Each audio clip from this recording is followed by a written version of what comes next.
Salut les terriens, c'est Hugo de la Team Hercule, j'espère que vous allez bien. En tout cas, moi ça va très très bien.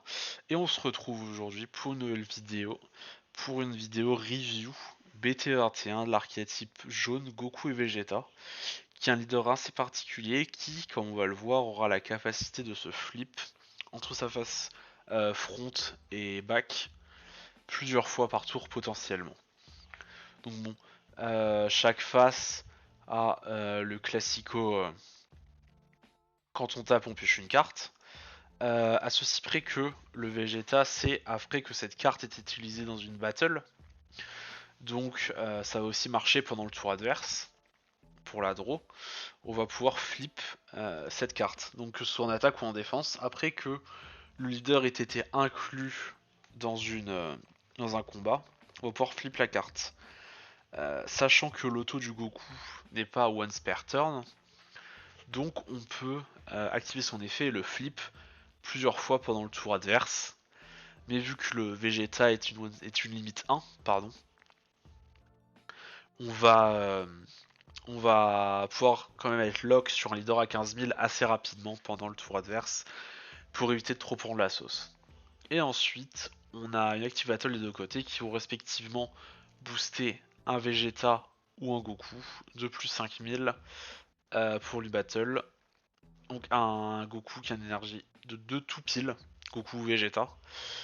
Ce qui est assez restrictif, mais qui va plutôt bien avec l'archétype et qui est assez stylé. Vous me l'accorderez, je pense.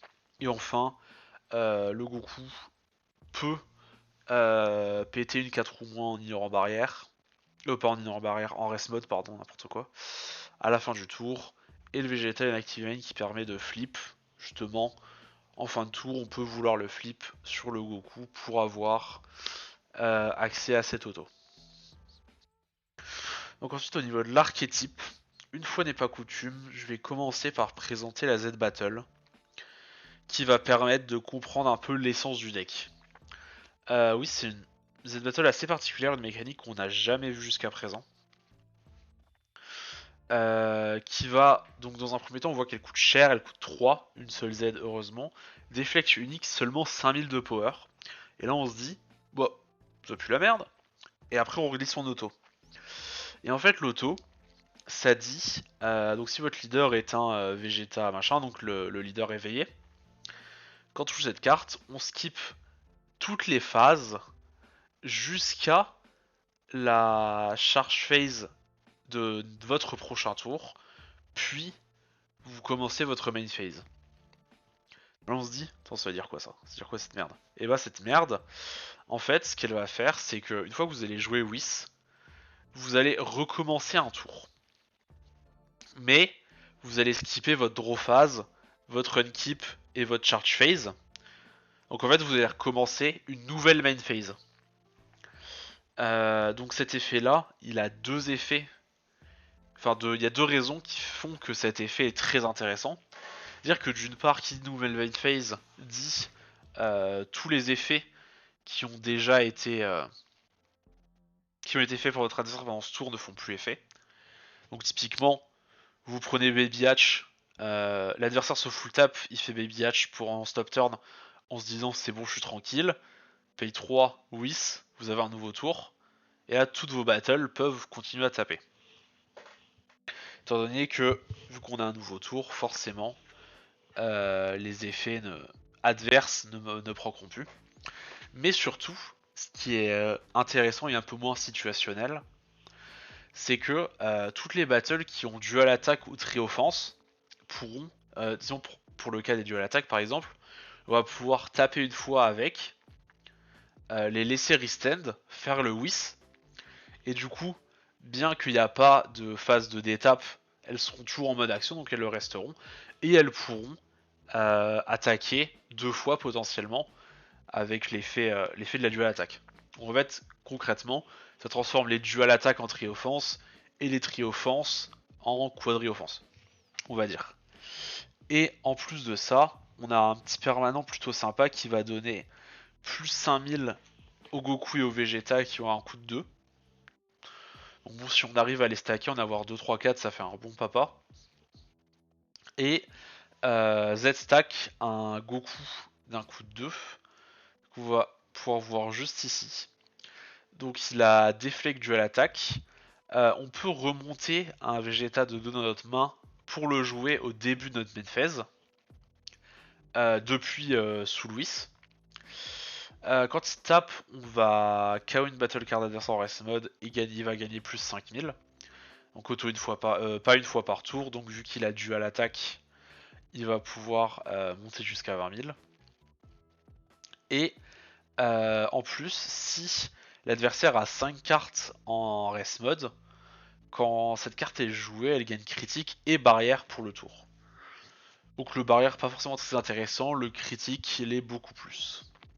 Sachant que j'ai dit 20 000 mais en fait c'est plutôt 25 000 vu que le Whis va directement lui donner 5 000, bah, au final elle va taper un swing à 20 et un swing à 25.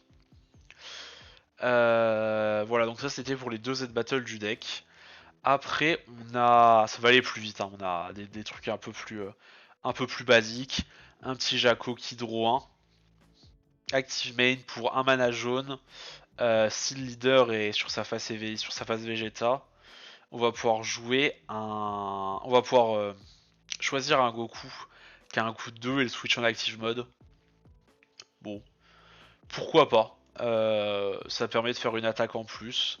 Avec la Z Battle, c'est assez intéressant vu qu'elle va pouvoir se rebooster encore une fois et profiter de tous les boosts qu'on a fait avant. Mais mis à part avec la Z Battle, ça sera probablement pas très intéressant, je pense. On a un Krillin qui est tuto du deck, un Saiyan top 5 qui coûterait tout moins, assez classique. Et en plus, quand vous jouez un Goku drop 2, le Krillin il prend plus 6000 pour le tour. Bon. Vu qu'il a un tuto à côté, on lui en demande pas plus. Un Piccolo qui draw 1, et quand il y a un joueur un Goku, plus 6000 pour le tour. Même effet que le Krillin un peu moins bien, en général on va plutôt préférer le tuto à la draw simple, dans ce genre de deck en tout cas. Et enfin pour terminer sur les drop 1, on a un Bulma. Bulma qui dit que si si votre leader est un Vegeta jaune, pardon, donc c'est pas limité à cet archétype, on réduit le coût de With Time Regression dans des decks de 2 pour le tour. With Time Regression, donc qui est ce petit bonhomme ici. Donc au final, en fait, si on joue la Bulma, le Whis il coûte que 1. Donc c'est, ma foi, plutôt sympathique, parce que là, en comptant le coût de la Bulma, bon, le Whis à 2, c'est déjà un peu moins retard et un peu moins cher que le payer pour 3. Pour 3, ça va être très très cher, surtout dans un deck aggro qui vient bien évidemment par ramp. Et enfin, une active main qui dit qu'on peut choisir nos énergies en rest mode, placer la Bulma en drop et choisir un Vegeta qui a un coup de 2, le passer en active mode. Et toutes les cartes qu'on a choisies vont pas se switch en active mode pendant la prochaine Shark Phase. Donc ça, globalement, qu'est-ce que ça veut dire? C'est une carte qui va all-in. De toute façon, ça va être le but du deck. Hein. C'est un secret de Polichinelle. On va taper, taper, taper. Le tour où on va faire le With Z Battle, on va essayer de tuer le mec, de all-in toute notre main comme un abruti. Donc ça permet globalement de gratter une attaque en plus sur un Vegeta pour 0. Ce qui dans une optique d'all-in est très intéressant. Ensuite sur les drops 2, donc on a vu les Z Battle, mais en plus on a un Goku. Dual attaque, toujours dans la mécanique du deck. Draw 1 quand on le joue. Et si le leader est en Vegeta. Pour un jaune, on peut jouer ce Goku depuis la main en choisissant un Vegeta qui pourra pas être sur active mode pendant la prochaine Shark Phase. Encore une fois, ça, on s'en fout vu que le tour où on le joue, ça va être le tour de l'étal. Ou de défaite, si on n'arrive pas à l'étal. Donc ce Goku, il se passe en mode action au début de la main phase adverse. Donc pourquoi pas. Ça permet qu'il soit en mode action, qu'on puisse pas le taper. Donc lui c'est un peu pareil que l'autre Goku. On va pouvoir le jouer pour 1 en loquant en mode inertie un Vegeta de notre board.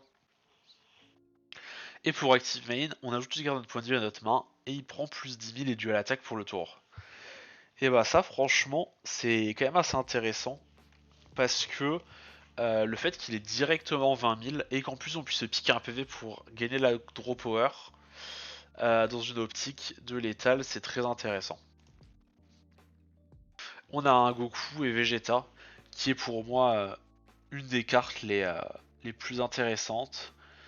On peut le jouer en choisissant Goku Vegeta qui va pas se mettre en action pendant la prochaine charge phase.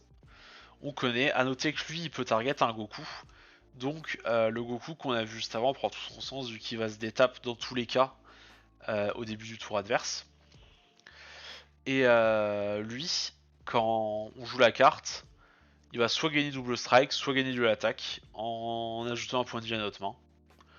Donc ultra intéressant. Et pareil, il se détape au début de la main phase adverse. Et lui c'est un Goku et un Vegeta, donc on va pouvoir le choisir via nos effets pour jouer nos battles moins chers. Et le fait qu'il se détape pas ne sera pas un problème. On a un Vegeta, draw 1 critique, active main pour un jaune. Si le leader est sur sa phase Vegeta, on choisit un Goku, pareil, il peut pas se retaper, nanana. Je vais pas réexpliquer à chaque fois, donc bon lui c'est un petit crit, pas top, mais pourquoi pas. Donc lui pareil, toutes les cartes de l'archétype ont le même active main, je vais pas y revenir. Lui c'est un auto-éveil, quand il tape il passe à 20 000 une fois par tour, heureusement, et joue double strike aussi évidemment. Et lui se détape au début de la méthode adverse, donc on voit bon toutes les battles qui sont un peu dans la même veine. On a les drop 4. Les drop 4 sont un peu particuliers mais très intéressants.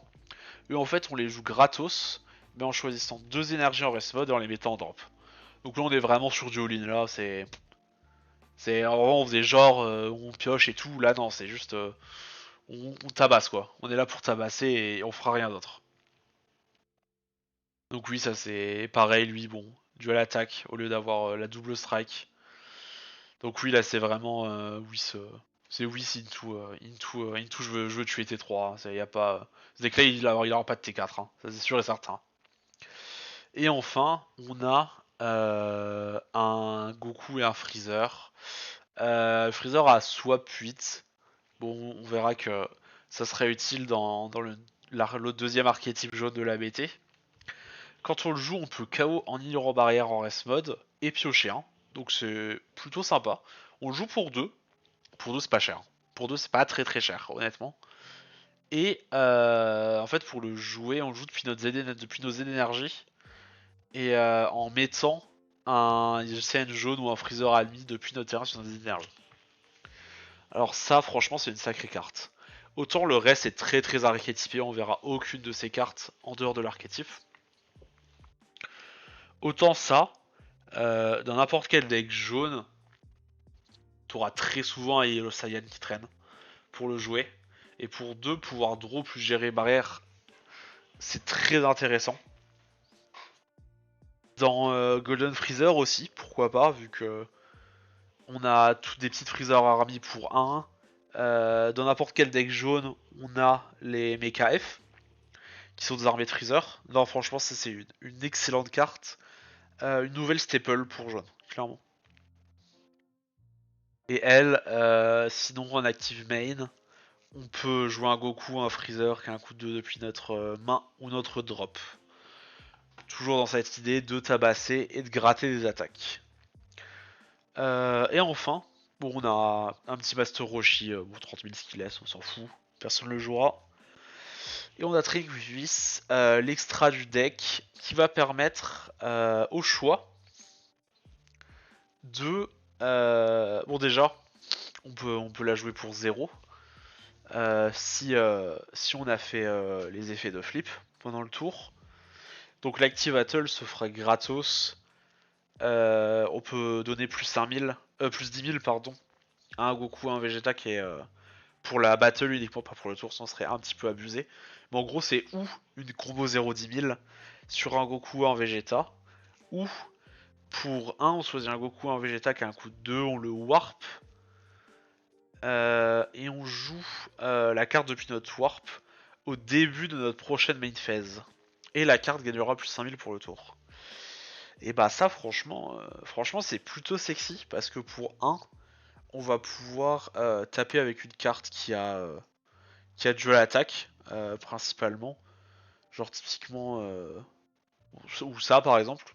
Ça marcherait aussi vu que quand on va jouer elle va reprendre plus 5000 donc elle a 15 000. Elle va prendre 5000 de son effet. Les 5000 de cet effet là. Et donc pour 1, on va pouvoir mettre une 25 000 dual attaque ou 25 000 double strike, ce qui est très intéressant, vous l'accorderez. Donc voilà, c'est fini pour le deck Goku Vegeta, un archétype ultra agressif, probablement plus que tout ce qu'on a vu en jaune jusqu'à présent, dans les BT récentes en tout cas. Un Whis très intéressant, même si je trouve que c'est assez dur de se prononcer, donner un avis tranché sur le power level de l'archétype, étant donné que c'est une mécanique toute nouvelle qu'on connaît pas trop. Oui, ça déflecte, ce qui sauve complètement l'archétype. Le fait que Bulma l'ait pas, c'est un peu plus chiant parce que si c'est un tour où on veut faire Whis, qu'on se dit je joue mal Bulma, qu'elle se fait counterplay et qu'on a payé 1 pour Bulma et qu'on doit payer 3 derrière pour Whis, ça va être très cher et très compliqué.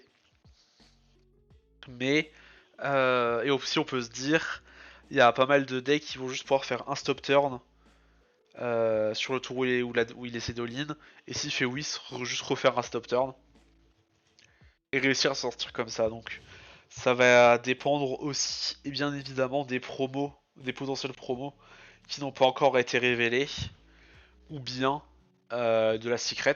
Il y aura assez probablement, je pense, une secret dans ce deck. Ça me paraît euh, assez bizarre que ils print pas de secret pour un deck comme ça, un deck qui fait autant vendre que Goku et Vegeta. Super Saiyan Blue, surtout dans le film Fukatsu no F, qui est plutôt apprécié en général. Bon bah merci à tous et à toutes d'avoir regardé cette vidéo de review de l'archétype Goku et Vegeta, un archétype ma foi fort intéressant, qui peut clairement tirer son épingle du jeu dans une méta qui a beaucoup de decks qui aiment pas trop les grosses agressions très early. En tout cas, merci à tous de nous avoir regardé. J'espère que vous avez aimé la vidéo. N'hésitez pas à lâcher un petit like, un commentaire et n'oubliez pas surtout de vous abonner et d'activer la cloche.